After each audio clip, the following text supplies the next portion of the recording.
Hey, what's up guys? Jonathan here with Florida Turf Pros. In this video, I want to answer a question that somebody asked me on a previous video as to why we do not require our clients to go to a weekly mowing service during the summer.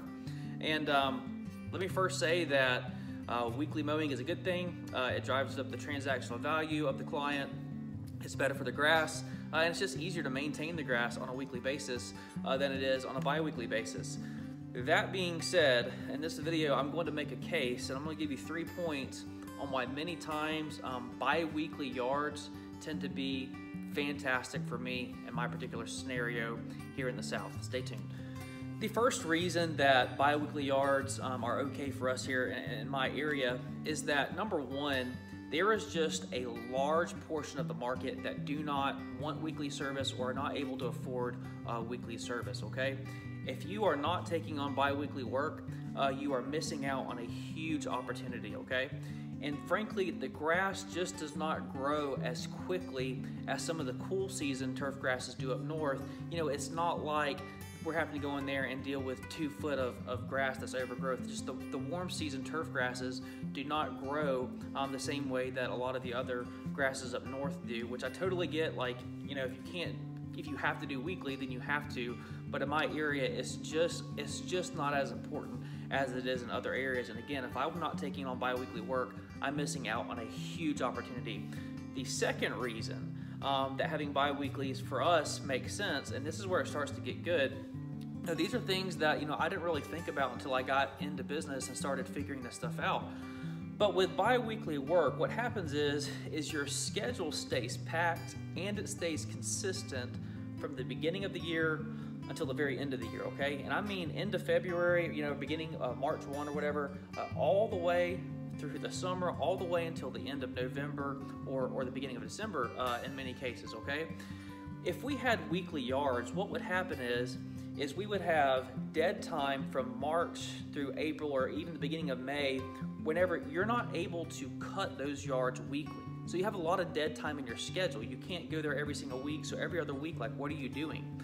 And then the same thing will happen when the grass starts to slow down at the end of the year, okay?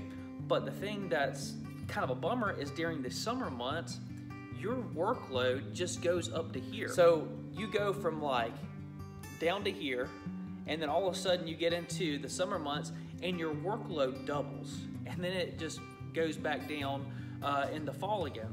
And my question has always been, like, how do you deal with double your workload? Do you just like not have people getting hours here at the front of the year, and then you'd have to hire just a ton of more people during the summer?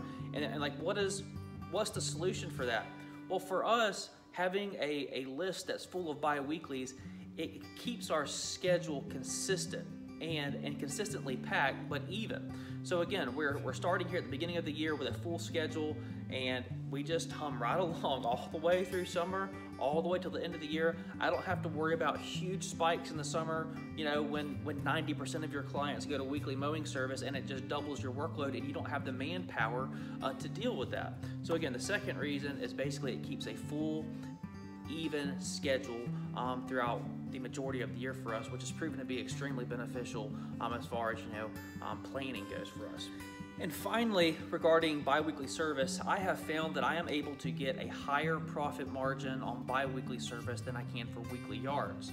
The reason is this: it is a lot easier for me to take a 40 yard and then bump that $40 yard up to $50 and make that sell, because in people's minds they're thinking, okay, $100 a month, my grass is maintained every 2 weeks, and it's an easy sell. $100, their grass is maintained, they get it. And for us, that's a high margin for us on a smaller yard. But you know, if you take that same yard, even though you're driving up the transactional value of the client by moving them to a weekly service, you are squashing your margins so low, okay? You know, and $10 may not seem that much, but man, it really makes a huge difference when you're doing a lot of yards and you're talking about percentages at the end of the year, like 20% different, like that is huge, okay?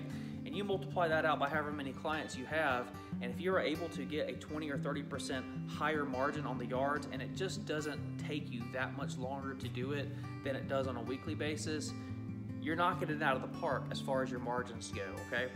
What do? Do you require your clients to go to a weekly mowing service? Let me know down in the comments section. For me in my market, man, I've just found that it's truly beneficial for us to keep doing bi-weeklies. And many times it just proves to be the ticket for us here. Let me know how you do it.